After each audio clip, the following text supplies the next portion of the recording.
রূপগঞ্জ থানা জেলা নারায়ণগঞ্জ। বক্তবাড়ি বক্তবলি বক্তবাড়ি বক্তবাড়ি রূপগঞ্জ থানা জেলা নারায়ণগঞ্জ।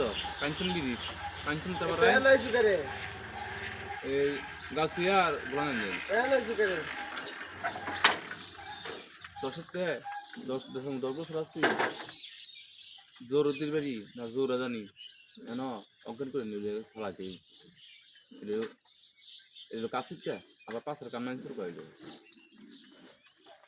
এখন সারা রাত্র কই আছিলা? হ্যাঁ সারা রাত্র কই আছিলা? ডেরার মধ্যে বুঝেছি বন্ধু ডেরার মধ্যে ড্রামের মধ্যে ডেরার ডেরার ডেরার দেন কি শুনেছি দেন না না না না তুমি কিছু নিতে পারো না, তোমার নেওয়ার মতো ওই নাই এখন। তো এই লগত হয়ে যায় 50টা ভাইছি 30টা ভাঙে গেছে 20টা আছে। তো রোজা তো রাও নাই রইছো? না রোজা নিতে হলো শুধু